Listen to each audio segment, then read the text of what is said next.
So, good morning, all. Today, we will learn about egg. So, under egg, nutritive value, quality of egg, role of egg in cookery. So, these are the different areas today we're going to discuss. So,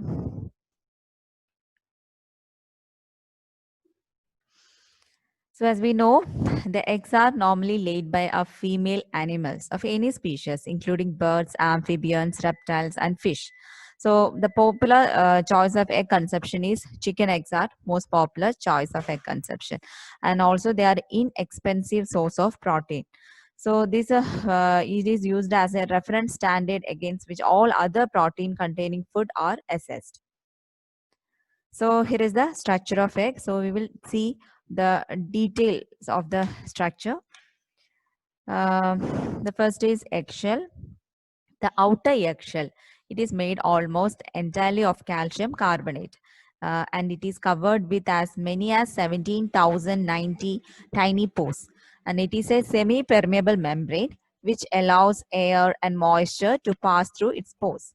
The shell also has a thin outermost coating called the bloom or cuticle that helps keep out bacteria and dust. So the outermost cells, it is composed of a calcium carbonate and it is a semi-permeable membrane. So it allows the air and moisture to pass through this pores. So this outermost coating have a name called bloom or a cuticle, and so that helps to keep out the bacteria and dust away. The next is outer and inner shell membrane. So this is the outer and the inner shell membranes. Okay, so these two membranes are inside the shell surrounding the albumin white. The two membranes are made partly of keratin, it is a protein, and provide an efficient defense against the bacterial invasion. The outer membrane sticks to the eggshell. So here, this is the outer cell, so that will be tightly stick to the eggshell, and the inner membrane that sticks to the albumin. Next is chelaze. Chelaze means this is this twisted structures, twisted strand, that is called a chelaze. So it is a this twist. The strands that are twisted in opposite directions, and it anchor the yolk in center of the egg. So actually this is placed the yolk exactly at the center of the egg. So the more prominent the chelaze, the fresher will be the egg. Next is exterior albumin or outer thin albumin. The outer thin albumin, this is outer thin albumin, this white part. So it the fluid this is a narrow fluid layer next to the shell membrane. So next to the shell membrane, this is the outer thin albumin. Now, middle albumin or a inner thick albumin. So you can see a dark white part. So this it is also called a chelaziferous layer. It is a dense matted fibrous capsule of albumin around the vitelline membrane of the yolk. It is an excellent source of riboflavin and protein. In high quality egg, the inner thick albumin stands higher and it spread less than the thin white. So in low quality egg, it appears thin white. So normally this the dense the it is more thicker than this thin white part, and this helps the yolk to hold tightly also. But in a poor quality egg, you can see this white appears very thin. So that indicate the poor quality of a egg. Now next is vitelline membrane, that is the outer line membrane of the yolk. So it clear seal which hold the egg yolk. So you can see this is the vitelline membrane. Okay. Next is yellow yolk. The yolk contains less water and protein than the white, some fat, and most of the vitamins and minerals of the egg. It is also a source of lecithin. It is a phospholipid and effective emulsifier.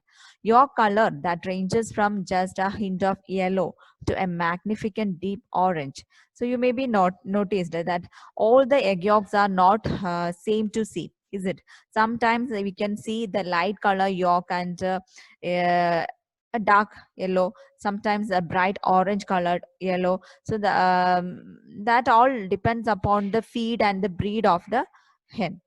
So next is air cell. This part is called air cell.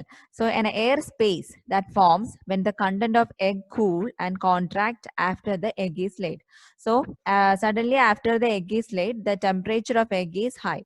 So when the time passes, the egg will be cooled and the content inside the egg will comes into it will be shrinked, and air cell will be formed here.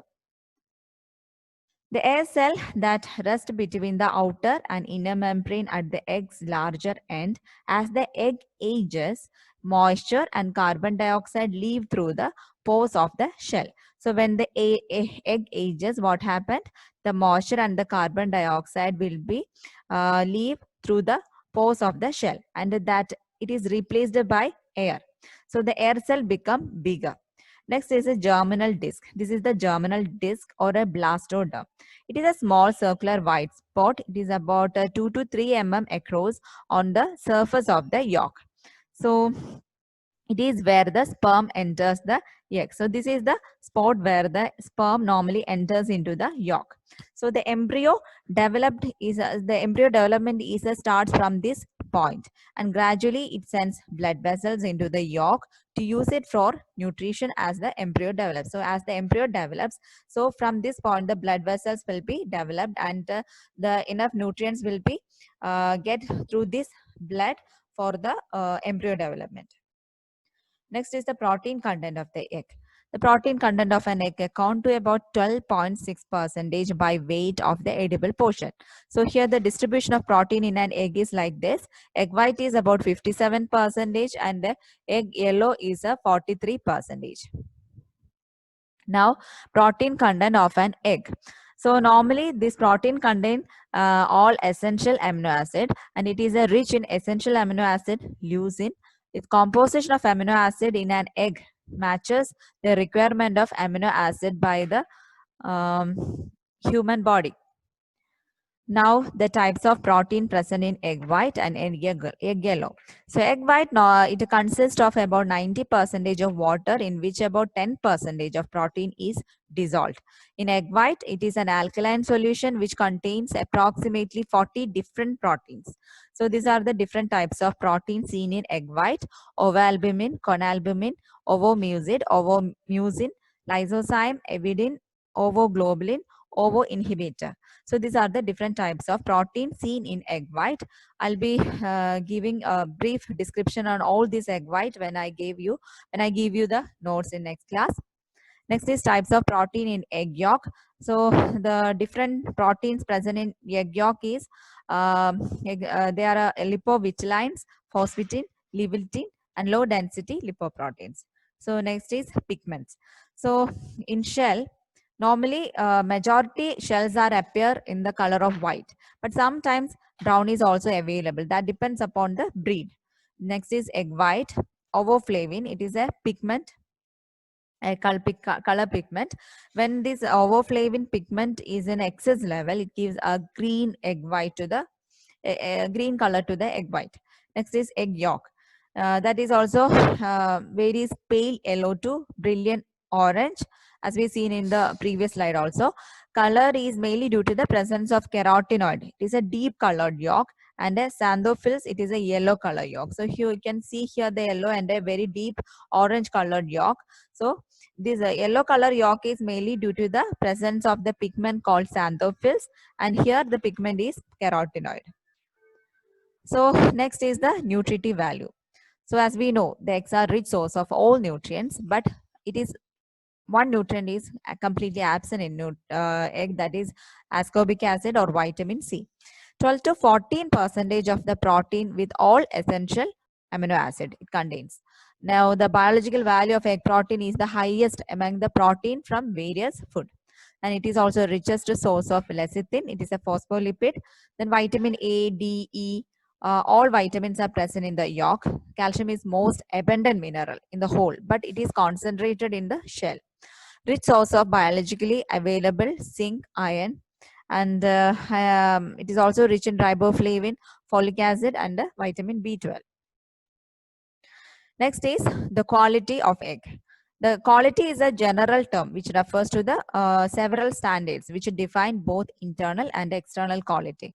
So external quality is mainly focused on the shell cleanliness, texture, shape, whereas internal quality refers to the egg white cleanliness and viscosity, size of the air cell, yolk shape, yolk strength.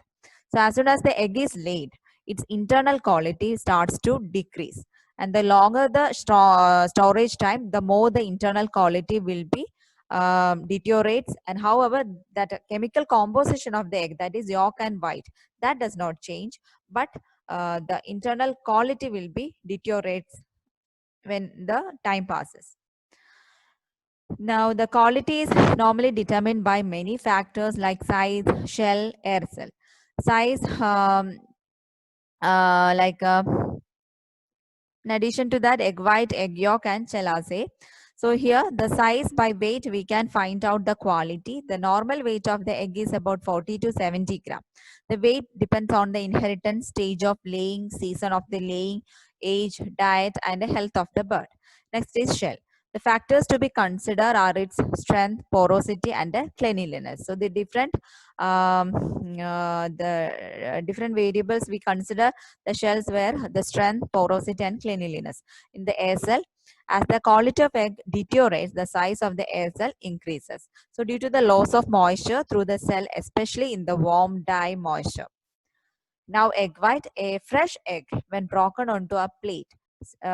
Plate stand up in rounded form due to the viscosity of the thick portion of the egg white that surrounds the yolk. As the egg deteriorate, the percentage of thin white increases. So that we discussed this point in the previous slide also. In a very good quality egg, the just thicker part of the, that is the middle part of the egg white, just outer side of that yolk. So that will be tightly hold this yolk. When if the egg is a poor quality, this albumin will become thin. Next is egg yolk. In deteriorated egg, the yolk also takes up water from the white and the yolk membrane. That is, vitelline membrane stretches, and when broken onto plate, the deteriorated egg flattens and tends to spread over the plate. So if stretched excessively by the movement of water into the yolk membrane is weakened and may break when the egg is removed from the shell. So this your egg yolk is covered by a yolk membrane. It is called a vitelline membrane. When this egg started to deteriorate, what happened? This vitelline membrane will stretch and it become weakened, and this layer will be broken, and the inside yolk will come out. Okay, so that indicate the poor quality of egg. Next is chelaze. As egg deteriorate, they start to deteriorate and cannot hold the yolk in the center of the egg. As we know, the function of chelaze is to focus the yolk at the center of the egg. So when the egg start to deteriorate, what happens? The chelaze will be completely disappear, and it is no, there is nothing to hold the yolk into the center of the egg. Now, next is the evaluation of the egg quality. So, we have studied the egg quality. How should we assess the egg quality? So, there are different methods to evaluate the egg quality. The first one is candling. The egg is held against a source of strong light. Candling will reveal a crack in the shell, the size of the air cell, the firmness of the albumin, the position and mobility of yolk, the possible presence of foreign substance like blood spot, mold, and developing embryo. So all such things are visible if we keep the egg for the candling process. Next is floating in water. So that can be done in our house also. If the egg sinks, it is considered as good. And poor quality in size of the air cell and due to the loss of the moisture. So the egg which sinks, that will be considered as a good. Okay. Now next is hose unit. Measurement of the height of the thick white in relation to the weight of the egg. That gives hose unit. So we can calculate the hose unit by the height of the thick white to the weight of the egg. So a good quality egg has a 72 hose unit, and the quality deteriorates, it goes down to 36 to 60. Now, what is the role of egg in cookery? So egg are used as a boiled, scrambled, or poached for table use. So it is used as a thickening agent, stirred custard, and baked custard soup pudding. Used as emulsifying agents in mayonnaise and ice cream. It's used as leavening agents in cakes, foamy omelette, souffle, meringue. Then binding coating agent like cutlet, French toast, banana fritters, interfering substances in ice creams, clarifying agent. Raw egg can be added to hot broth and coffee. Garnishing agent. Hard boiled eggs are often diced and used to garnish dishes. Then it is used as a flavoring agent, example custard. Then enriching, it is as an enriching agent, that is to enrich the nutritive value. Here the example given is Bombay toast. Then glazing agent for pastries to give the surface a golden brown color when cooked. Then it improve the color of the custards. So that's all about the egg chapter. So please go through the all slides, and if any doubts, please ask and clear your doubts without much delay. So I'll giving the note of this chapter in the next class. So I'm just winding up today's session. So thank you for listening. Bye.